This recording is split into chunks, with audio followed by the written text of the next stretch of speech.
नमस्कार विद्यार्थ्यांनो, माझे नाव माद्री राजभर आहे. मी तुम्हाला हिंदी हा विषय शिकवणार आहे. आज विद्यालय तुमच्या स्वागत करत आहे. आज जो आपल्या समोर धडा आलेला आहे त्याचं नाव काय आहे? अव्यय. व्याकरणचा धडा आहे त्याचं नाव काय? अव्यय. आणि हा धड्याचा हा पहिला सीझन आहे. तर चला बघूया या सीझनमध्ये आपण काय पाहणार किंवा काय करणार आहे. तर चला बघून घ्या. बघा, पहिले आपण बघणार आहे अव्ययांची परिभाषा. काय बघणार आहे? अव्ययांची परिभाषा. बघा, संज्ञा, सर्वनाम, विशेषण तथा क्रिया में लिंग, वचन, कारक आदि के अनुसार विकार या परिवर्तन होता है। अतः ये विकारी शब्द है, परंतु नहीं जैसे कुछ शब्दों में विकार परिवर्तन नहीं होता, ये अविकारी शब्द है। इन्हें अव्यय भी कहते हैं। अव्यय का अर्थ है जिनमें व्यय अर्थात परिवर्तन न हो। नीटप्रमाणे ऐकून घ्यायचं आहे. संज्ञा किंवा सर्वनाम किंवा विशेषण, संज्ञा, सर्वनाम, विशेषण तथा क्रिया यामध्ये लिंग, वचन, कारक आदि यांच्यानुसार विकार यांच्या परिवर्तन होऊन जात आहे. अतः हा विकारी शब्द आहे. परंतु जसं काही शब्द विकारातून परिवर्तन नाही होतात, यांना अविकारी शब्द म्हणतात किंवा अव्यय असाही म्हणतात.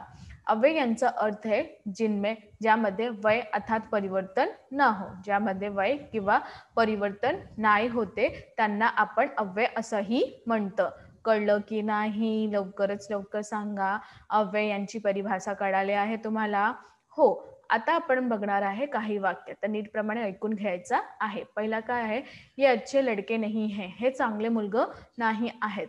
दुसरा, ये अच्छा लड़का नहीं है, हे चांगला मुलगा नाही आहेत. तर याप्रमाणे अव्यय यांची काही वाक्य खालती दिलेलं आहे. तर अजून काय आहे बघून घ्या. बघा, आता तुम्हाला काही वाक्य दिलेलं आहे तर तुम्ही नीटप्रमाणे ऐकून घ्यायचं आहे. निम्नलिखित वाक्य पढ़ो और रेखांकित शब्दों पर ध्यान दो. निम्नलिखित वाक्य आपल्याला वाचन करायचं आहे आणि रेखांकित शब्दाबद्दल तुम्हाला ध्यान द्यायचं आहे. तर पहिला आहे, बच्चे कभी कभी बड़े अजीब प्रश्न कर बैठते हैं. मुलं म्हणजे जे मुलं आहे कधी कधी आपल्याला कोणताही वेगळे प्रश्न विचारून बोलत आहे. दुसरा, आशीष की आंखों में चमक और स्वर में उत्साह था. आशीष यांच्या डोळ्यामध्ये चमक किंवा स्वरामध्ये उत्साह होता.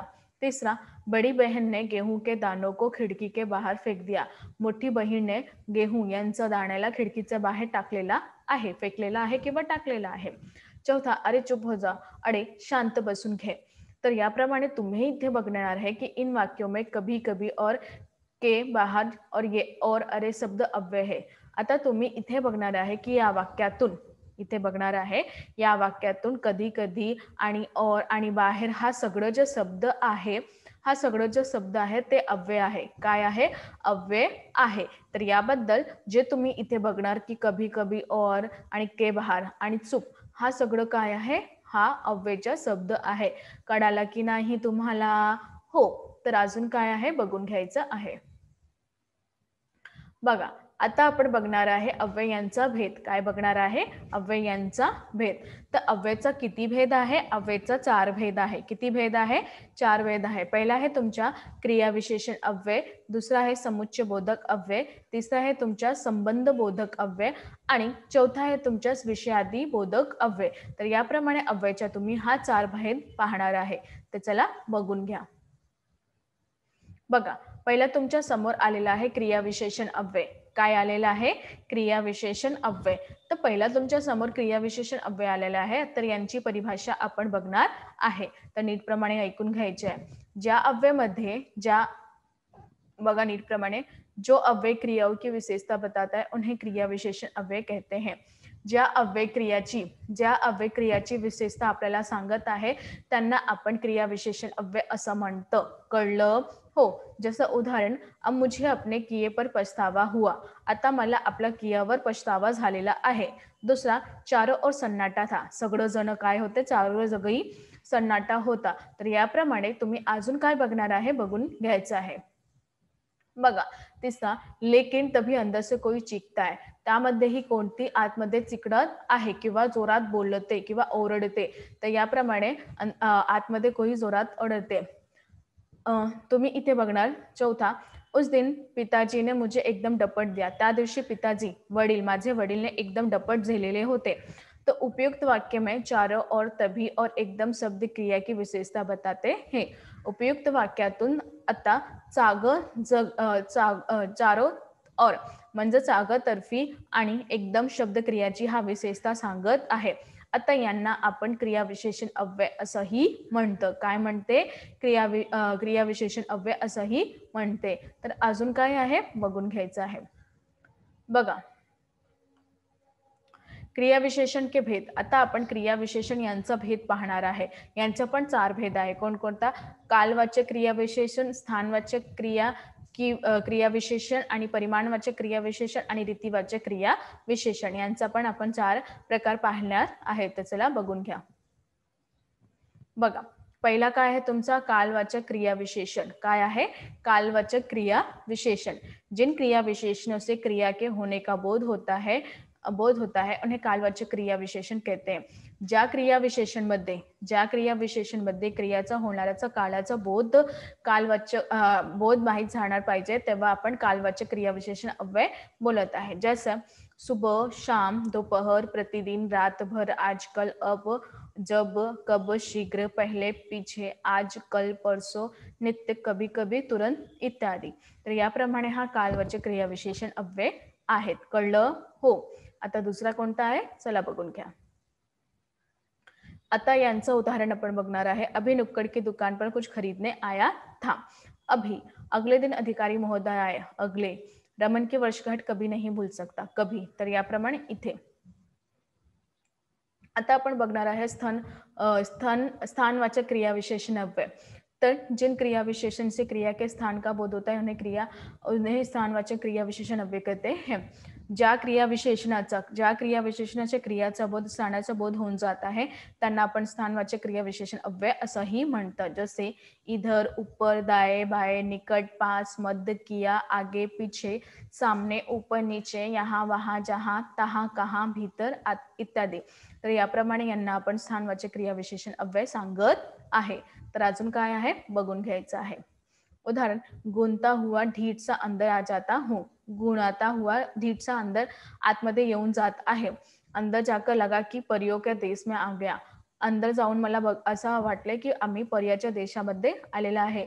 तिसरा, कमरों के बीचों बीच बडासा केक सजाता. कमऱ्याचा मगे एक खूपच मोठा केक होता. कळलं? हो. आता आपण पाहणार आहे ग, परिमाणवाचक क्रियाविशेषण अव्यय. काय पाहणार आहे? ग, परिमाणवाचक क्रियाविशेषण अव्यय. जिन क्रियाविशेषणों से क्रिया के होने के परिमाण का बोध होता है वे क्रियाविशेषण अव्यय कहलाते हैं. ज्या क्रियाविशेषणामध्ये क्रियाच्या होणाऱ्या परिणामचा बोध होऊन जात आहे त्यांना आपण क्रियाविशेषण सांगत आहे. जसे इतना, उतना, जितना, कितना, कम, बहुत, थोडा, अधिक, ज्यादा, काफी, पर्याप्त, केवल, अल्प, अत्यंत, अति, जरा आदी. तर हा सगळे परिमाणवाचक क्रियाविशेषण अव्यय आहेत. कळलं? हो. तर अजून काय आहे बघून घ्यायचं आहे. उदाहरण बघा, श्रीमती जी रात को कम सोई थी. श्रीमती जी यांनी रात्री खूपच कमी झोपलेली आहेत. दुसरा, जितना पढोगे उतनी सफलता पाओगे. जितना तुम्ही वाचन करणार तितकंही तुम्हाला सफलता भेटणार आहे. तिसरा, चुप रही कितना बोलते हो. शांत बसा तुम्ही किती बोलत आहे. तर याप्रमाणे यांचं उदाहरण असंही दिलेले जात आहे. तर अजून काय आहे बघून घ्या. बघा, आता हे आपला समोर रीतिवाचक क्रियाविशेषण अव्यय. तर नीटप्रमाणे ऐकून घ्या. जिन क्रियाविशेषणों से क्रिया के होने की रीति का बोध हो. ज्या क्रियाविशेषणामध्ये क्रियाचा होणाऱ्या रीतीचा बोध होते त्यांना आपण रीतिवाचक क्रियाविशेषण अव्यय सांगत आहे. काय सांगत आहे? रीतिवाचक क्रियाविशेषण अव्यय सांगत आहे. जसे ऐसे, कैसे, जैसे, वैसे, जल्दी, धीरे, धीरे, तेज, सहसा, अचानक, अन्यास, एकाएक, कदाचित, शायद, चुपचाप, ध्यानपूर्वक, वेगपूर्वक, विनयपूर्वक, झटपट, चुपके चुपके, भांति, तरह, मत इत्यादि. उदाहरण, हमने फटाफट कामों की सूची बनाई. दूसरा, पिताजी ने मुझे तड़ातड़ 2 तमाचा लगाए. मैं जोर जोर से चिल्लाने लगा. तर याबद्दल तुम्ही इथे बघणार की हमने फटाफट म्हणजे खूपच झटकन कामोची सूची बनवली. दुसरा, पिताजीने तडतडाट तमाचा दिले. मी जोरातून चिल्लाने लागले. तर याप्रमाणे इथे रीती क्रियाविशेषण अव्यय आहे.